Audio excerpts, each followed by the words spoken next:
Hello dear students, how are you. मैं Vipin Mishra, maths की पाठशाला में आपका हार्दिक स्वागत और अभिनंदन करता हूं। उम्मीद है दोस्तों आप सभी स्वस्थ होंगे और अपने लक्ष्य की ओर तेजी से आगे बढ़ रहे होंगे। दोस्तों आज की क्लास में हम बहुत ही इंपॉर्टेंट टॉपिक चैप्टर 4 है लॉज ऑफ मोशन, जिसका टॉपिक है फ्री बॉडी डायग्राम। तो इस फ्री बॉडी डायग्राम पर हम आज दो केस लेकर आए हैं जो कि क्वेश्चंस जिसके बहुत ही इंपॉर्टेंट होते हैं, और फ्री बॉडी का डायग्राम का कॉन्सेप्ट भी आपको समझाएंगे और कुछ न्यूमेरिकल की प्रैक्टिस भी कराएंगे। तो चलिए स्टार्ट करते हैं। पहला केस दोस्तों ये है block connected with string in horizontal plane. Horizontal plane में दोस्तों यहाँ पर देखिए एक ब्लॉक M1 है जिसको F फोर्स लगाकर खींचा जा रहा है, और एक स्ट्रिंग यहाँ पर है, स्ट्रिंग यहाँ पर लगी हुई है जिसमें, और ये M2 ब्लॉक है, M2 मास है सेकेंड ब्लॉक का, फर्स्ट ब्लॉक का मास M1 है। पहले ब्लॉक टेंशन को हमेशा लगाना है इक्वल एंड अपोजिट, और इक्वल एंड अपोजिट टेंशन लगाना है दोनों में। स्ट्रिंग में जितनी स्ट्रिंग होगी उतने ही अलग अलग टेंशन होंगी। चूंकि यहाँ सिंगल स्ट्रिंग है इसलिए यहाँ पर एक ही टेंशन है।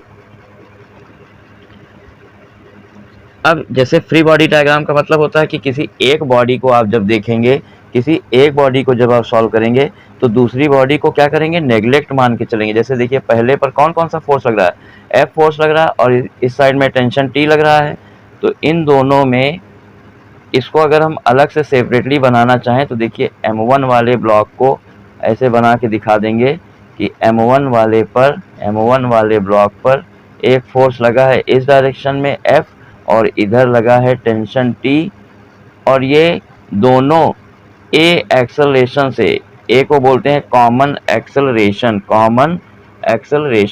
दोनों पर एक्सेलरेशन इक्वल होगा क्योंकि दोनों नॉन स्ट्रेचेबल स्ट्रिंग से बंधे हुए हैं।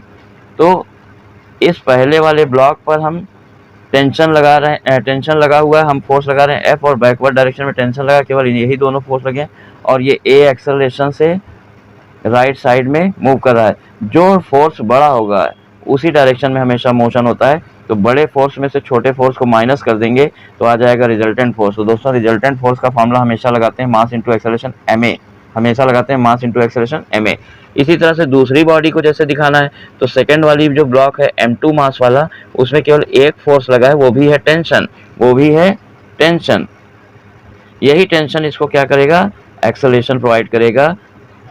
ये टेंशन एक्सेलरेशन प्रोवाइड करेगा, तो यही इकलौता टेंशन इसमें रिजल्टेंट फोर्स होगा। अगर दोस्तों इसमें फ्रिक्शन होता तो फ्रिक्शन किस डायरेक्शन में लगता है, मोशन के अपोजिट डायरेक्शन लगता है।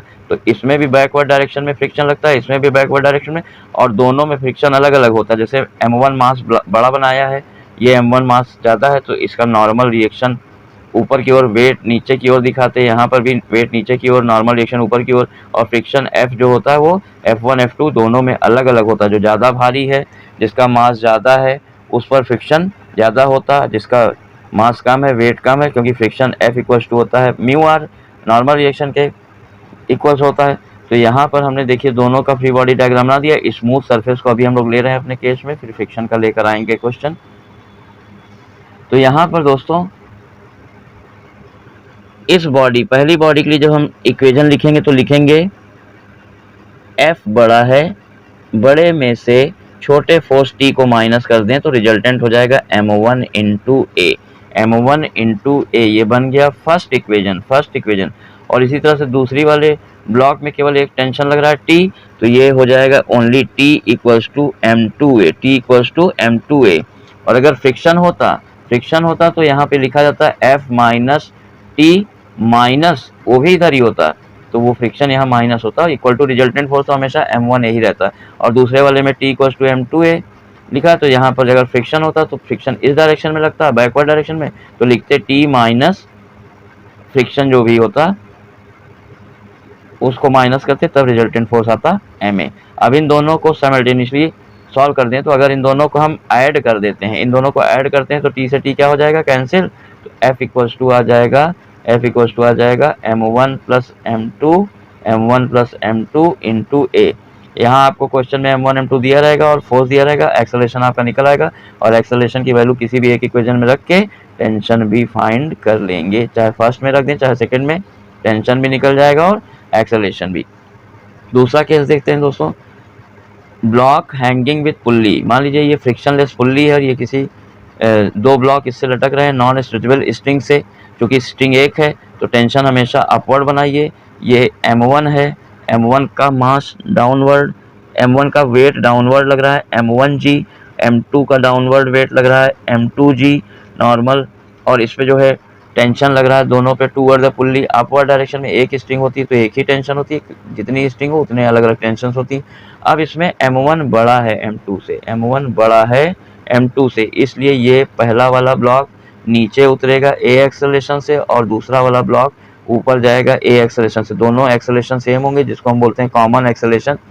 अब जैसे ये पहला वाला बड़ा वाला ब्लॉक M1 नीचे उतर रहा है तो इसका मतलब इसका वेट बड़ा है और टेंशन छोटा है। तो इसके लिए हम जब फ्री बॉडी डायग्राम बनाएंगे तो इसको देखते समय हम इन दोनों पुल्ली को और इस ब्लॉक को नेग्लेक्ट कर देंगे, केवल इसका फोर्स कंसीडर करेंगे तो उसको बोलेंगे FBD।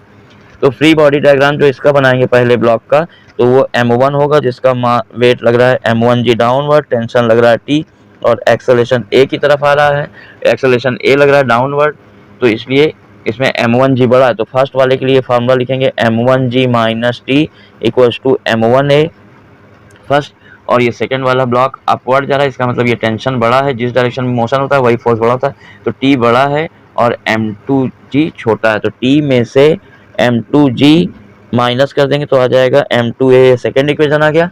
अब इन दोनों को साइमल्टेनियसली ऐड कर दें तो T से T कट जाएगा, आ जाएगा M1G minus M2G equals to M1A plus M2A। यहाँ से A कॉमन ले लेंगे और यहाँ से G कॉमन ले लेंगे तो एक्सेलरेशन का फार्मूला बन जाएगा M1 minus M2 upon M1 plus M2 G। और इस A की वैल्यू को किसी भी इक्वेशन में रख दें तो हम टेंशन भी निकाल लेंगे, और कभी कभी इस रिएक्शन पूछता है इस पुल्ली पर टोटल कितना फोर्स लग रहा है, तो रिएक्शन ऑन पुल्ली, तो ये T भी ऊपर लग रहा है, ये T भी ऊपर लग रहा है, दोनों ऐड हो जाएंगे। तो फ्री बॉडी डायग्राम में केवल इसको पुल्ली को देखेंगे तो इसमें दो फोर्स लग रहे हैं TT, दोनों सेम डायरेक्शन में होने की वजह से जुड़ जाएंगे, तो ये हो जाएगा total reaction on pulley means force acting on pulley. चलिए दोस्तों अब इसका हम एक क्वेश्चन कर लेते हैं। जैसे यहाँ पर दे रहा है पहला ब्लॉक M1 है, M1 आपका है 5 kg का ये बड़ा वाला ब्लॉक, और M2 है 3 kg का, और 50 न्यूटन का फोर्स लगा के इसको राइट साइड में खींचा जा रहा है। तो दोनों में एक्सेलरेशन तो कॉमन होगा, क्योंकि नॉन स्ट्रेचेबल स्ट्रिंग्स है और ये टेंशन इक्वल एंड अपोजिट है। तो पहले ब्लॉक में देखिए कौन कौन सा फोर्स लगा है, एक F लगा है राइट साइड में, टेंशन लगा है लेफ्ट में, और बड़ा कौन होगा जिधर मोशन हो रहा है, तो F minus T equals to हो जाएगा M1A। इसमें F की वैल्यू रख दिया 50, माइनस T नहीं पता है, और M1 रख दिया 5A, फर्स्ट इक्वेशन आ गया।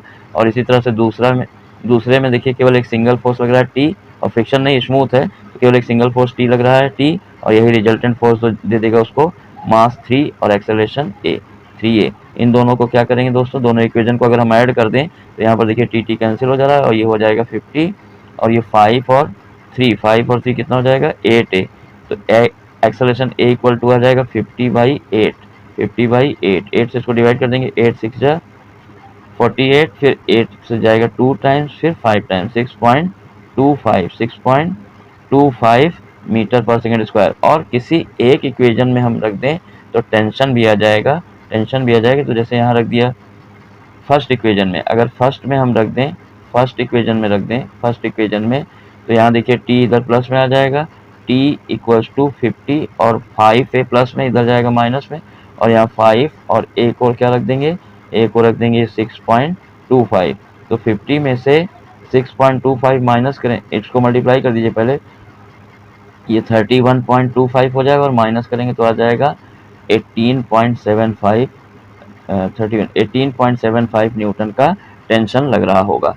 इसी तरह दोस्तों ये दूसरा न्यूमेरिकल आपके सामने स्क्रीन पर है। दूसरा न्यूमेरिकल में दिया हुआ है M1 बड़ा वेट 6 kg का लटक रहा है, M2 छोटा वेट 4 kg का लटक रहा है, कॉमन एक्सेलरेशन और टेंशन चाहिए। तो इस पर जो हम लोग बनाएंगे टेंशन, वो टेंशन किधर बनेगी, अपवर्ड डायरेक्शन में टेंशन बनेगी, इसका वेट लगेगा डाउनवर्ड। देखिए एक्सेलरेशन ऊपर, इसमें ये ऊपर जाएगा हल्का वाला और भारी वाला नीचे उतरेगा, इसका वेट लगेगा नीचे M1G, इसका भी वेट नीचे लगेगा M2G, M1G नीचे उतरेगा, M2G ऊपर जाएगा। इसलिए रिजल्टेंट फोर्स जो होगा फॉर फर्स्ट बॉडी के लिए लगाएंगे फर्स्ट बॉडी के लिए लगाएंगे तो 6g बड़ा है, t छोटा है, इक्वल्स टू हो जाएगा 6 से फर्स्ट इक्वेशन, और इसी तरह से दूसरे में t बड़ा है और 4g छोटा, t minus 4g equals to 4a लगा दिया। ये सेकंड इक्वेशन, दोनों को ऐड कर देंगे तो 1 और 2 को ऐड करने पर क्या आएगा दोस्तों, t कैंसिल हो जाएगा, 6g में 4g गया, 2g बचा, और यहाँ 4a और 6 से 10a आ गया। g की वैल्यू मान लीजिए दिया है 10 मीटर पर सेकंड स्क्वायर, तो यहाँ पर हम 2 इंटू 10 इक्वल्स टू 10a लगा देंगे, a इक्वल टू 10 10 कट गया, 2 मीटर पर सेकंड स्क्वायर कॉमन एक्सेलरेशन आ गया, और a की वैल्यू किसी भी इक्वेशन में रख देंगे तो t आ जाएगी। तो फ्रॉम इक्वेशन 2 में रख देते हैं तो t माइनस 4 g की वैल्यू 10 और इक्वल्स टू यहाँ पर हो जाएगा 4 इंटू ए 2 है, ये 8 हुआ और 40 उधर जाएगा, 48 न्यूटन का दोस्तों टेंशन है। और अगर रिएक्शन ऑन फुल्ली बोले तो 2 टेंशन लग रहे हैं टी अपवर्ड, तो रिएक्शन ऑन फुल्ली अगर बोल रहा तो 2t होगा इस केस में, और 2 इंटू 48 आ जाएगा 96 न्यूटन का रिएक्शन लग रहा होगा। तो इस तरह से दोस्तों आज की क्लास उम्मीद है आप लोगों को पसंद आई होगी और कॉन्सेप्ट आपका फ्री बॉडी डायग्राम का क्लियर होगा। नेक्स्ट वीडियो में हम लोग इसके आगे के कुछ केसेस को लाएंगे, इंक्लाइंड प्लेन पर और टेबल पर जब पुल्ली लगी हो एक कॉर्नर पे, तो और इसके केसेस ले आएंगे FBD के। तो आज की क्लास दोस्तों यहीं फिनिश करते हैं। Thank you, have a nice day.